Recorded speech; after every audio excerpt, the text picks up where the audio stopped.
Class 12th chemistry the solid state chapter से आप लोगों के लिए मोस्ट इम्पोर्टेंट टॉपिक लेके आए हैं। Contribution of number of atom in unit cell. Unit cell में जो एटम का जो योगदान होता है उसके बारे में तो आगे निकालना सीखेंगे। उससे पहले इन चार्ट को थोड़ा देख ले, इस चार्ट को थोड़ा सा याद रखें, माइंड में रखें, तभी आगे आपका बनेगा। 8 कॉर्नर में जो एटम का कंट्रीब्यूशन होता है, किसी भी कॉर्नर पे एक जो एटम का जो कंट्रीब्यूशन होता है 1/8 होता है। जैसे कि ये क्यूब है, ये इसमें एक एटम है तो इसका योगदान बस इतना ही रहता है। मतलब एक एटम है, इसका 1/8 भाग जो होता है इसका योगदान होता है। इसको याद करना है। फेस सेंटर में जो होता है एक एटम का कंट्रीब्यूशन जो योगदान 1/2 होता है, और इड्ज सेंटर जो किनारा में होता है एक एटम का जो योगदान 1/4 होता है।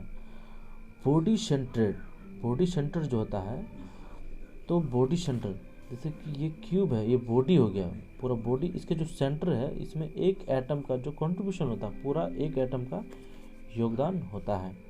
और बॉडी डायगोनल जो होता है इसमें भी एक ही एटम का योगदान होता है। तो इसको थोड़ा सा याद रखने पर आगे मेरा बनेगा। A simple cubic unit cell, simple cubic पूछे या परमिटिव पूछे तो आपको यही लिखना है कि क्यूबिक यूनिट सेल में जो एटम का कंट्रीब्यूशन निकालना है। तो आपको क्या करना है कि एक क्यूब हो गया, क्यूब में कॉर्नर तो 8 होता है, 1 2 3 4 5 6 7 8, तो 8 कॉर्नर में 8 एटम, एक एटम का 1/8 भाग का कंट्रीब्यूशन होता है।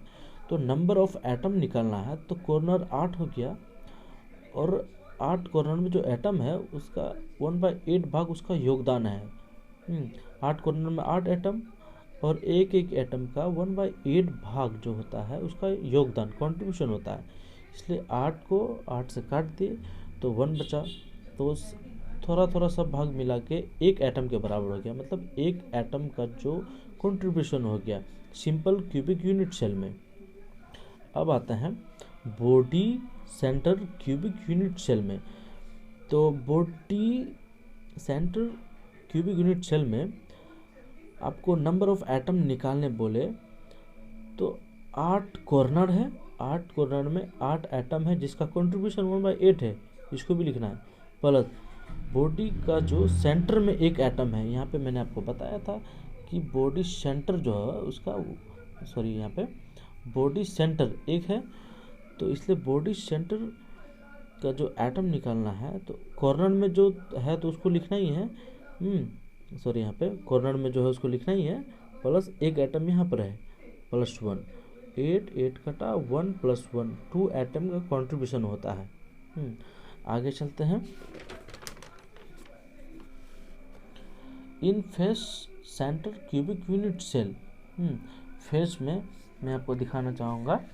जैसे कि ये डब्बा है, 1 फेस 2 फेस 3 फेस 4 फेस 5 और इधर जो हो गया आपका 6। एक क्यूब में 6 फेसेस होता है। तो फेस क्यूबिक यूनिट सेल का जो एटम का कंट्रीब्यूशन निकालना है, तो 8 कॉर्नर है, 8 कॉर्नर में एक एटम का कंट्रीब्यूशन 1/8 है, उसको लिखना है, प्लस 6 फेस है, 6 फेस यहाँ 6 लिखने के बाद जो फेस का जो एटम का कंट्रीब्यूशन यहाँ पे लिखाया था मैंने, फेस का 1/2 है, तो इसलिए यहाँ पे 1/2 लिख दिया। 8 कट गया, 6 2 को काटा तो 3 आ गया, 1 + 3 = 4। मतलब face centre cubic unit cell में एटम का जो कंट्रीब्यूशन पूछेगा तो टोटल 4 होगा। अब आता है इन edge centre cubic unit cell में।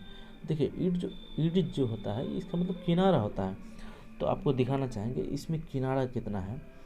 कि किनारा देखते हैं, 1 2 3 4, 4 ऊपर 4 नीचे, 8 हो गया, 9 10 इधर और इस तरफ 11 12।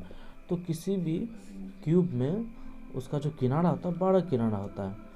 तो 8 कॉर्नर में 8 एटम, उसका कंट्रीब्यूशन 1/8 प्लस 12 किनारा। अब किनारा का जो आपको कंट्रीब्यूशन बताया था मैंने, देखिए यहाँ पे है ना, यहाँ पे 1/4 है, तो किनारा आपका हो गया 12 और इंटू 1/4। इसको 12 को 4 से काट दिया तो 3 आ गया, तो 1 + 3 = 4 एटम। मतलब किनारा में जो एटम का जो योगदान होता है, कंट्रीब्यूशन होता है, वो होता है 4।